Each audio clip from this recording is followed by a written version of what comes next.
This clip is brought to you by SaveWithConrad.com.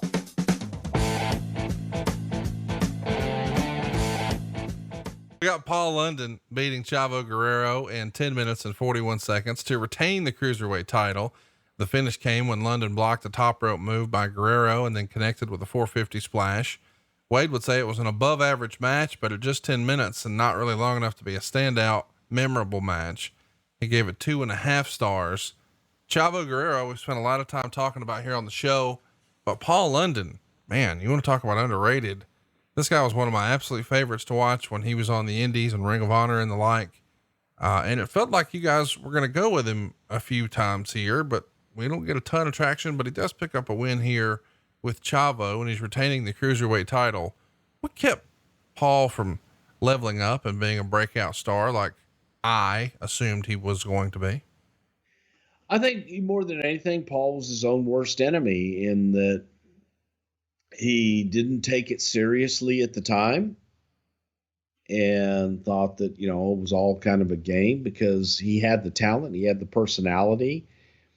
And if he had just channeled that at the time, I think that Paul could have been one of the biggest stars in the industry because you look at him and you talk to him, he's got it. He's definitely got it. But he's also got something else that prevents him from taking it beyond a certain point.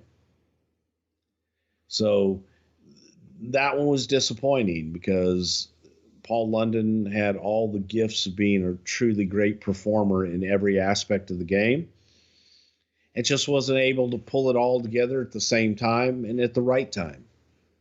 How much of that do you think is just, he was so good, so young, it was just immaturity? I mean, I'm not saying that to be negative on him. I'm just saying he's just now 40 and we're talking about something that happened 15 years ago. I think he signed with you guys in like 2003. And he's gone by 2008, but it's still, he's in his early 20s when he comes in, he's in his mid to late 20s when he leaves. Was it just too much too soon, you think? And he didn't know really what he had at the time. And cause you said the phrase didn't take it seriously. Is that just a lack of maturity? Cause he has the moves, he has the look. I mean, he has the presentation. It feels like it checks a lot of boxes for this guy's going to be a big star. It definitely chalks it all up to immaturity. And I think that's just what it was. And some guys never grow up. I was accused of that for many, many years until, reality slaps you in the face.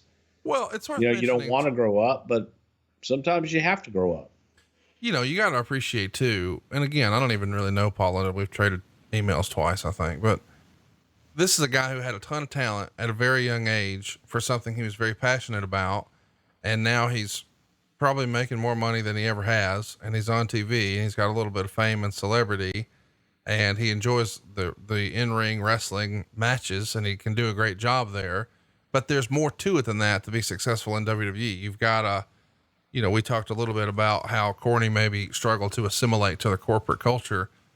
That's probably more what we're talking about. It's the outside, like when the camera's off and you're outside of the ring, it's that type of stuff maybe that kept Paul London. And I'm not saying he had a reputation as a partier or anything, but maybe the office didn't feel like he took this that seriously. Is that the gist? Well, I don't think he did. And again, I don't know what the office thought. I know that I didn't think that he took things seriously enough because again, he had the world by the balls and could have used it to his advantage and done just about anything that he wanted to do. And sometimes when it was nut cutting time, he would choose to laugh at it and not go. And there's a time to have fun and play ha-ha, but there's also a time to just go. Let me ask, how would you sort of compare and contrast his personality with that of, say, a Rob Van Dam, who we know has been criticized over the years for being more aloof and just sort of meh? Rob wasn't aloof when it came to business. And Rob took his business seriously. And as aloof as Rob is, Rob took himself seriously. So that's the difference to me in a nutshell. Hey, it's Conrad Thompson. Thanks for checking out the podcast here on YouTube. Be sure to hit the subscribe button and the notifications bell so you get a notice anytime we upload some new content. And go save yourself some money right now. If you're in a 30-year loan or you have credit card debt, it's not a matter of if I can save you money. It's a matter of how much. Find out right now for free at SaveWithConrad.com.